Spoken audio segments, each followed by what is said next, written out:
हुआ पुत्र इंद्रजीत, और तुम बीच युद्ध में से लौटे आए, क्या तुम्हारा यज्ञ पूर्ण नहीं हुआ, या निकुंभला ने तुम्हें अस्त्र शस्त्र से सुसज्जित करके भेज दिया है? कहाँ से सफल होगा पिताश्री? वो उसका बाधक निकला, आपका अनुज भ्राता देशद्रोही कुलद्रोही विभीषण।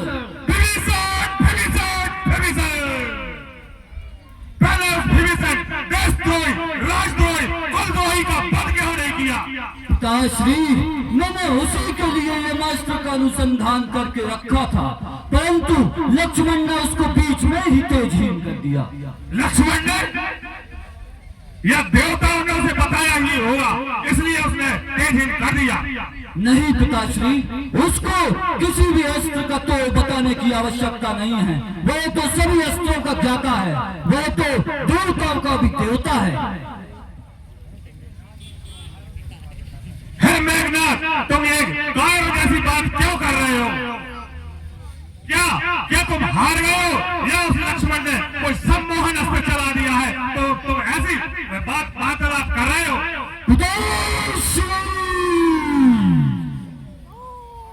क्षमा करे महाराज, परंतु यदि कोई इंद्रजीत को कायर कहे, ये मैं सह नहीं सकता।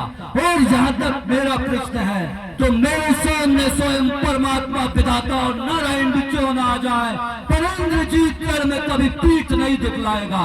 उसी भांति युद्ध करेगा जिस प्रकार सदैव ही शत्रुओं से करता चला आया है। पिताश्री, मैं कायरता बस नहीं आया हूँ, मैं आपका कल्याण हो, अपने पुत्र धर्म का कर्तव्य निभाने के लिए, आपके कल्याण की बात आपको बतलाने के लिए आया हूँ। तो क्या तुम रावण को प्रवचन देने आ गए हो? नहीं पिताश्री, यह बात मुझे मेरे अनुभव ने बतलाई कि लक्ष्मण कोई सामान्य पुरुष नहीं है।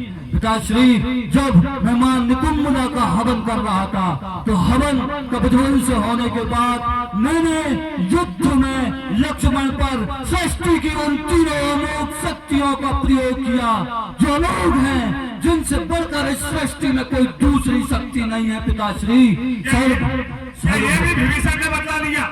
सर्वप्रथम मैंने ब्रह्मास्त्र का अनुसंधान किया, परंतु ब्रह्मास्त्र बीच में ही तेजहीन होकर मुझसे कहने लगा कि अधर्म के लिए ब्रह्मास्त्र तुम्हारा सहयोग नहीं करेगा, क्योंकि कल एक समय जब लक्ष्मण मेरे ऊपर ब्रह्मास्त्र का प्रयोग करने जा रहा था, तो राम ने उसे नीति विरुद्ध कह के रोक दिया था।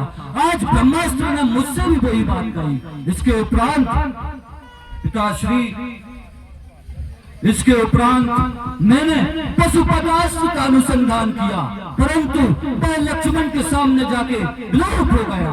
और पिताश्री, इसके उपरांत मैंने सृष्टि की अंतिम शक्ति भगवान नारायण का चक्र सुदर्शन लक्ष्मण के ऊपर चलाया, परंतु एक विचित्र घटना हुई।